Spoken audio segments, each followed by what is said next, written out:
San Silvestro Papa di Cimadolmo e di San Michele Arcangelo di San Michele di Piave hanno molto in comune.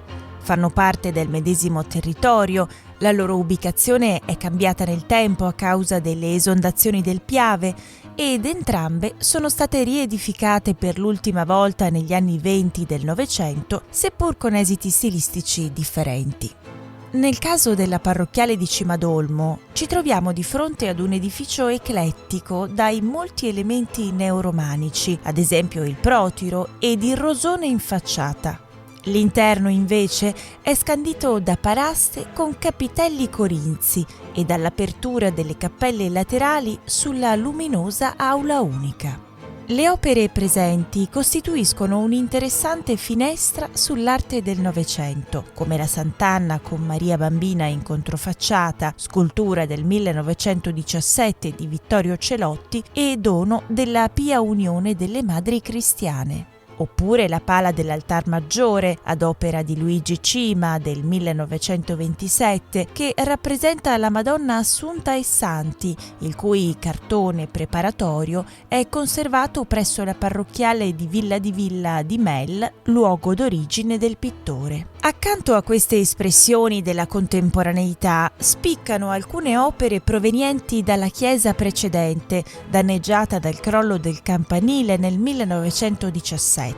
Sopravvissuta a questo evento, ma in parte reintegrata, troviamo in uno degli altari laterali l'ottocentesca Madonna del Rosario. Estratta senza danneggiamenti, così come recita una lapide a parete, è invece la statua della Vergine di Lourdes, conservata presso la grotta nella cappella accanto al presbiterio.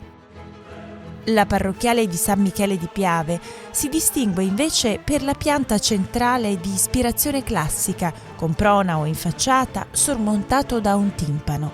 2 angeli ad opera di Vittorio Celotti si richiamano all'esterno della chiesa, uno posto sul monumento ai caduti di fronte all'ingresso, mentre l'altro, a coronamento dell'edificio, è un San Michele Arcangelo di 3 metri di altezza. L'interno è ritmato dall'apertura di presbiterio e cappelle, oltre che dalle 20 colonne che sorreggono il maestoso impianto della cupola. Questa è un tripudio di colore e personaggi, opera del maestro veronese Carlo Donati, che nel 1927 la porta a termine in soli 3 mesi, rappresentandovi in dimensioni monumentali la caduta degli angeli ribelli con il Padre Eterno e l'Arcangelo Michele attorniati da un caleidoscopio di schiere angeliche. Dello stesso autore è la decorazione del tamburo sottostante, dove tra i vari santi rappresentati si cela anche l'autoritratto dell'artista. Di grande interesse è anche l'adorazione dei pastori accanto al portale d'ingresso, attribuita nel 1998 al giovane El Greco e realizzata su modello della pittura dei Bassano.